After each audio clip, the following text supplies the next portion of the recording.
picking a side and then digging your heels into the side and then grifting to only that side will get you the most audience. It's hard to actually be nuanced. The reality is, the money you can make in being nuanced is at least 100% less than the money you can make by being on a side. It's just true. There's more money in being radical. So there's been a lot of talk about Hasan, as there always is a lot of talk about Hasan, but this video is more about what Hasan's effect on the world is, not just is he banned for 5 hours or 6 hours. Is he causing people to be worse humans at large? This video is called How the Radical Left Dehumanizes the Right. Now, I would consider Hasan a radical because he considers himself a radical. He calls himself a propagandist. He calls himself that with pride. He takes pride in the fact that he's a propagandist. He's a radical. He openly supports terrorist groups. I mean, his positions on a lot of issues are just radical. And, you know, the faction of politics that he occupies has taken a lot of air, you know? I mean, the directions of people politically the gap has grown wider, and his side of the gap, well, I think that they're more legitimized than the far right is. And obviously the far right has definitely gotten some legitimacy as of recent, but Hasan, well, you know, his side, I would argue, is still more legitimized institutionally. You are a horrible person. You deserve to be insulted and attacked. You are not deserving of a civil conversation.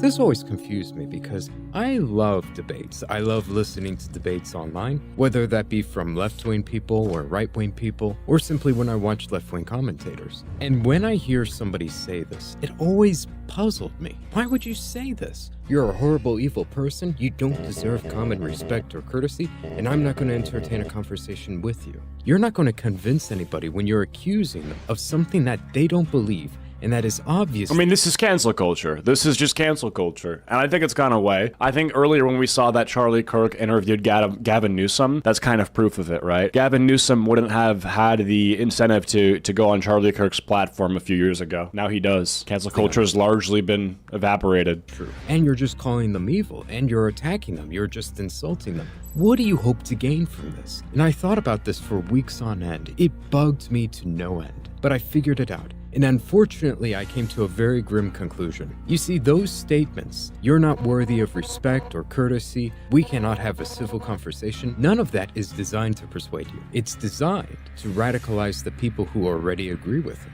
If you had two commentators and they're discussing and they're talking things out, and one of them says that to the other, their goal is no longer to talk things out with you. Their goal is to simply radicalize, polarize, and isolate their own audience. Go. Well, I mean, you know, obviously picking a side and then digging your heels into the side and then grifting to only that side will get you the most audience. It's hard to actually be nuanced. The reality is, the money you can make in being nuanced is at least 100% less than the money you can make by being on a side, okay? And I know this because I am on a side. I'm self-aware. I do play to a side, but I think the difference is that for me, it's not really a grift. I've been kind of doing this for a long time. I'm honest with my beliefs. I think a lot of people tend to flip-flop when it becomes popular. I don't think I have. I think you can lean into something once it becomes popular, but, you know, that's why I listen to some of Asmongold's takes. Well, I think Asmongold, for as much flack as he gets, maybe deservedly so, he is moderate. He is. He has right-wing positions, and the way that he grifts is pretty obvious. Like, a lot of his content is glazing Trump. However, he does disagree with Trump on things that are inherently, you know, antithetical to what the right would want. He is pro-choice. He is, I think,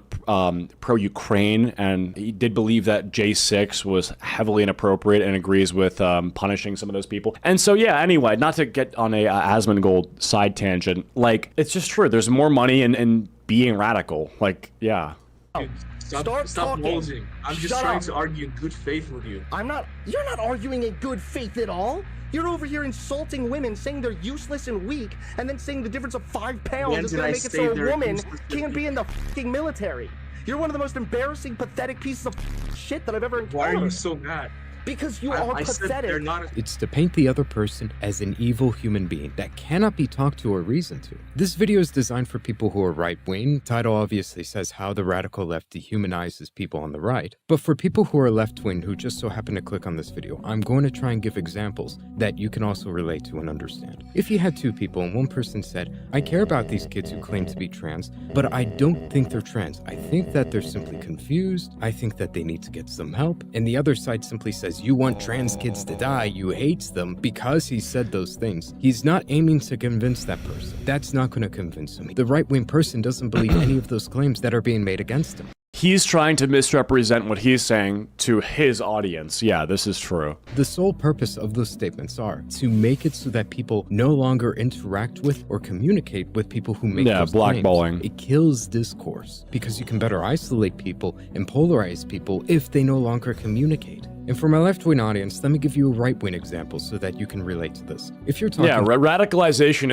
is bred in isolation. Yeah, extremism is bred in isolation. If you're by yourself and you're in a corner of the internet for long enough and you are just being fed the same talking points by the same people that only get more and more extreme, 100% you're going to end up radical. Yeah, that's totally true. And a lot of the way that arguments take place now are not actually coming from a place of trying to hear another person out and then extrapolate the good things and the bad things that they've said. I think that it is mostly just done for entertainment, where you can basically do what you can to misrepresent the other side and take something from that your audience will find to be like a clippable moment and then be like, I'm going to say some catchphrases during this clippable moment. Like, that's what it feels like. To a person and you say you're pro-choice. You say, I'm in favor of women's rights. I want them to have access to women's healthcare. It protects women and it also gives them freedom. Imagine you said those things and the other person, you want to kill instead of babies. engaging with anything you said, they simply claim against you. Actually, you're a Satanist. You simply want to sacrifice babies to Moloch or Satan. You're a Satanist right now. You hate life. You want to kill innocent babies. That's all you want at the end of the day. You just hate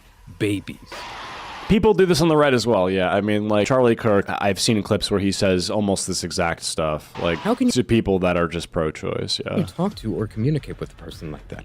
People on the right, if they truly believe those things, how could they possibly ever have a rational conversation with you? They can't. You're an evil Satanist. We can't talk to you. And it basically has the exact same effect. It's intended to have that exact... It's very emotional. And I think the idea of somebody being triggered spawned because of this type of argumentation. And it was meant to caricature left-wing people because it does happen more on the left. 100%. People who have sort of these clippable outbursts, soy rage, whatever you want to call it, it stems from this. And it stems from this because they are more emotionally invested in politics than I think right-wingers are, because they view things as sort of a do or die. They view things as almost always serious. Every issue is the most important issue, and if you disagree, you're killing people or the world, right? That's kind of what this comes down to. And so I think at the end of the day, if they were to drop this, they would end up like being able to have more human conversations with other people. But what's the incentive for them to drop it? Well, I think maybe if they want to win an election, they should start doing it. I think I saw something about there being a $20 million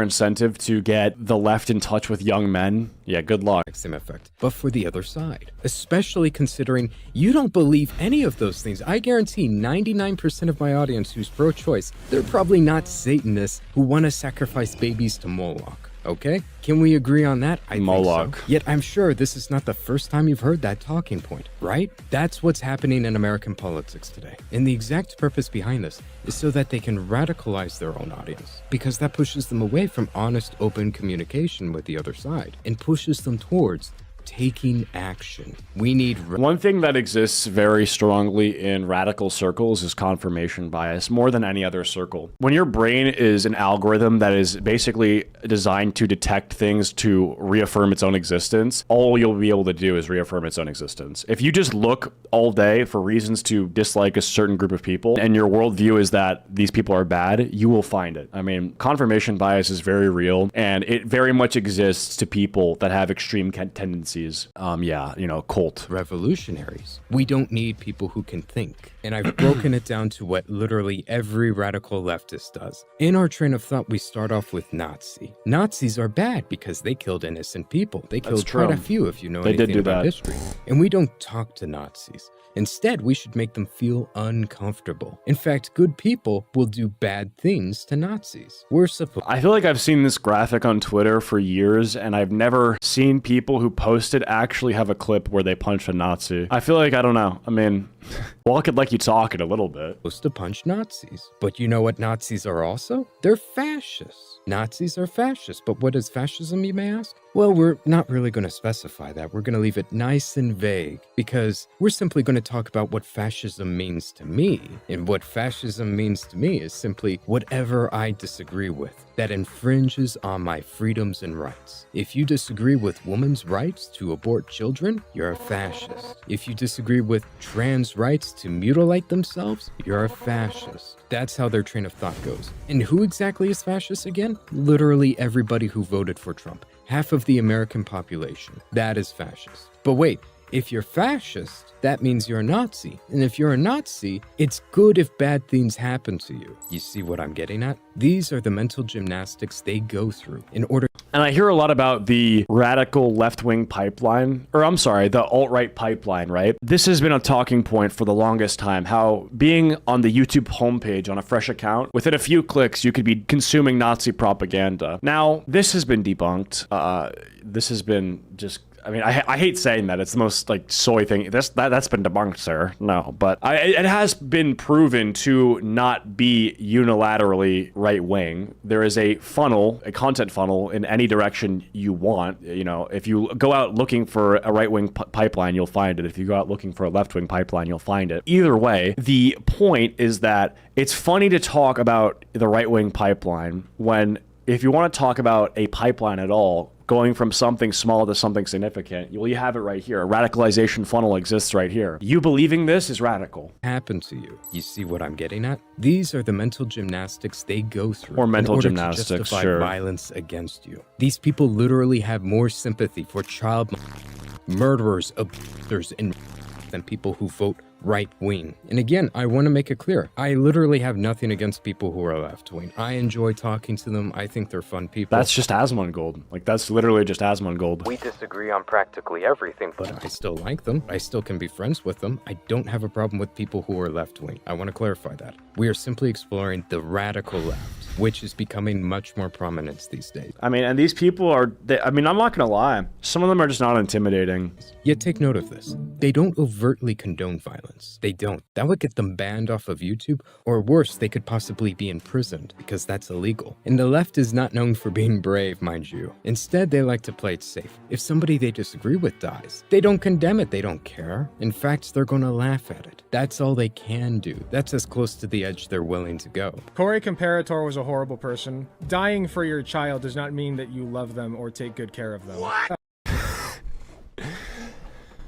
I mean, that's just, I mean, what do you even say to that? The Trump supporter that died was a lunatic. He was most likely a fascist, and, I mean, he was at a Trump rally, man. What do you expect? Like, he probably wanted trans people to die. When a Trump supporter... I mean, this is just unacceptable, right? Guys, who cares? He probably was a fascist. In fact, let's laugh at him. Let's dance on his grave. After all, you shouldn't be made to feel safe. Hasan, for example, he overtly hates white Christians. He hates us so much that he flat out admits it would be better if they got rights than other groups. Henry College is like doing one good thing, which is that, like, if you have these millionaire, billionaire, WASP fail sons, at least taking them out of other colleges so they can only do dates to other billionaire, millionaire failed daughters is, like, in some respects, a little bit better. So let's recap. It's not only better for us to be... They also don't care when we die, and they also get pleasure out of it. They'll laugh on your grave because you deserve it. After all, you have an evil ideology, and there's no possible way that you could believe those things and not be evil, deserving of death. Do you still not believe me when I say those things? You're going to. Not only do they laugh when we die, but Hasan openly admits that people should... landlords. Well, my understanding is that the property owners who have properties there choose just not to rent it at all. Yeah, kill those motherfuckers in a video game. Sorry. Holy shit. Murder those motherfuckers in the street. Let the streets... Hasan's mother is a landlord? Wait, no way. Let the streets soak in their fucking red capitalist bloods, dude. Is that her other son? Oh my god, in a video game, of course. Because what's his brother? Communist. He's a crypto communist. But Hasan, he's not a man of principles. He doesn't care about morality, especially when it comes to telling the truth. Being honest is a disadvantage to these people. Now, instead, he needs to spread the good, holy Marxist spirit. Even to Landlord's podcast, where I will say that landlord is certainly a choice. Being a white Christian, less of a choice, right? And so if you're saying that those people are equal in terms of the amount of violence they deserve, I'm gonna say nah, bruh. I think landlords, there is something about being a landlord that I don't like. I think the fact that you're getting money for literally doing nothing, like passive income is cool, but I think just owning land and then just like, you own land, right? And then you can just like rent out the land for more money. That's your job. Like you're not really being productive in society, are you? Being Christian is not a choice. Well, I'm saying it's less of a choice. You know, like people are born into Christian families, right? People aren't born into landlord dynasties. And so, yeah, I think I would agree that being landlords, I mean, I'm not the biggest fan of them. he shares his What? That's un-American? What do you mean? How is that un-American? You think landlord is like an actual job? How is it an actual job? beliefs, and he does not hesitate. Being Christian is 100% a choice, though? Well, I mean, yeah, I'm saying like, okay, but relative to landlordism, being Christian is less of a choice. To lie to their face about what socialism is. It is about equity instead of equality. That's what people misunderstand about socialism. It is not about equity instead of equality at all. We don't have material equality as a baseline in this country. We don't have that at all. Okay, I thought I was going crazy. That typing is in his video. I'm advocating for a baseline of material equality, and I'm advocating for better worker protections, better worker rights, and less alienation. That's all a lie. That's a fucking lie. What he's talking about can happen in a capitalist system, and it is explicitly not what socialism is about. It's not about materially equal conditions. That's called welfare or redistribution, which capitalism can do, right? You're talking specifically about getting rid of or eliminating the profit, or at the very least, redirecting the profit to workers. You want to destroy private ownership because owners that don't work shouldn't be collecting money. Well, that's what communism is, right? That's fundamentally what your belief is. And that's not even like this is what Marxists believe. This is what you believe. You said land this on ownership means you can do whatever you want with it. It's yours. Yeah, I mean, I just think it's just something like your job is a landlord. I don't know. That just feels kind of like whack. stream. His idea of socialism is I just don't fuck with landlords. Republicans called socialism in 2005. Socialism is when you pay your taxes.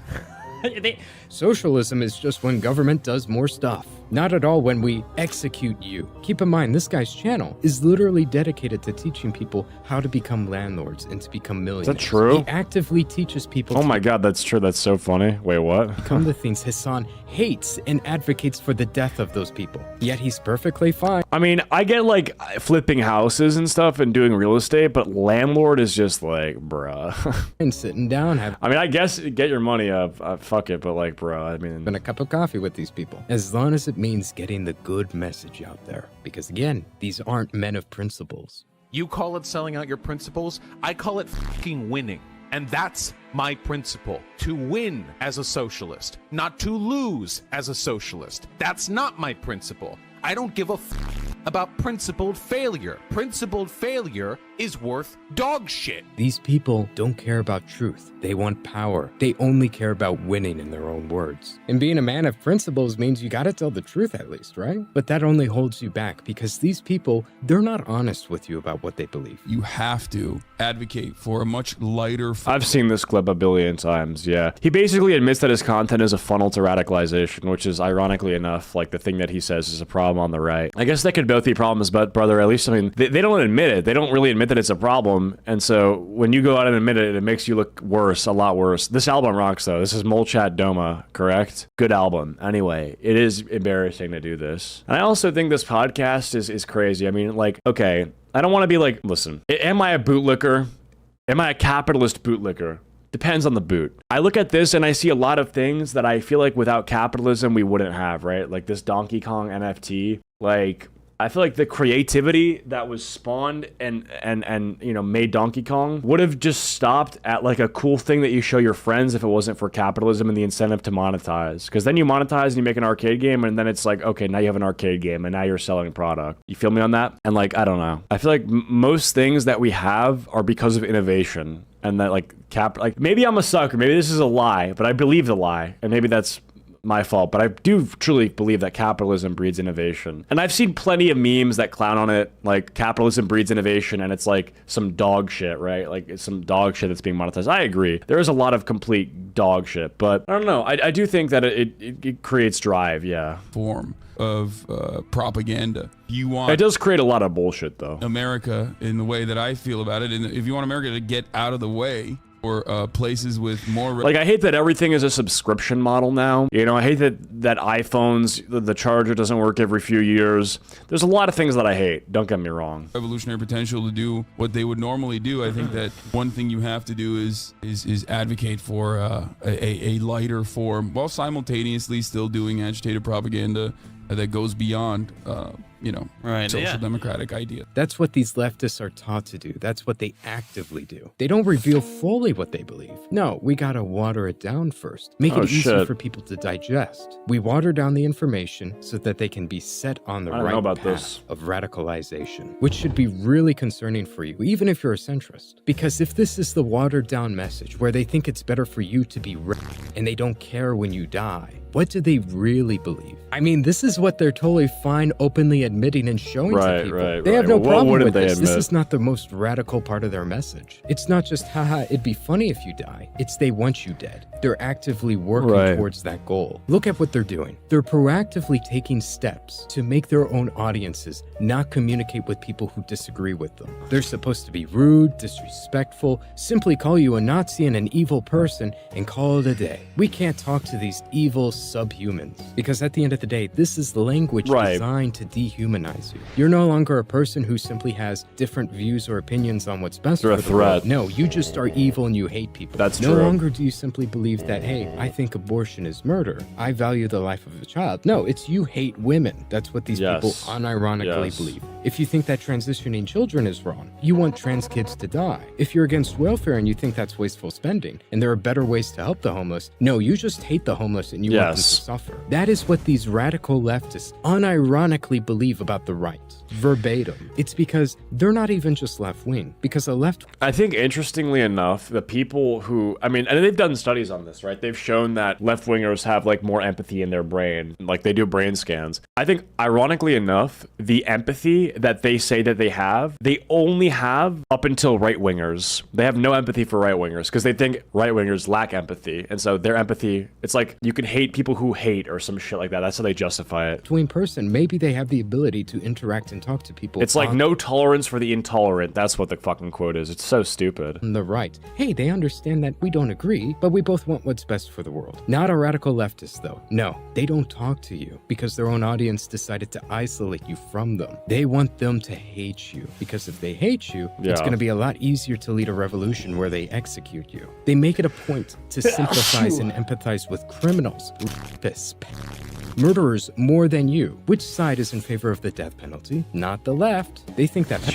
murderers, they're simply disturbed or unwell human beings. No, people who actually murder, they're not evil. We gotta help them. We must advocate for... Yeah, dude, rehabilitating criminals is like... I feel like violent criminals and rapists and pedophiles, like... I feel like pedophiles is not a socioeconomic thing. Pedophiles and rapists, I feel like that's not like an economic issue. You know, I feel like poverty doesn't create pedophiles, you know? For rehabilitation. I feel like you just have to punish pedophiles, not like train them out of being a pedophile. For these people. Unless you say the N-word. No. If you say the N-word, you're actually just a horrible, evil person. And there's no possible reason for it other than you're just evil. I'm not gonna lie. I'm not gonna get away with not washing these shirts, bro.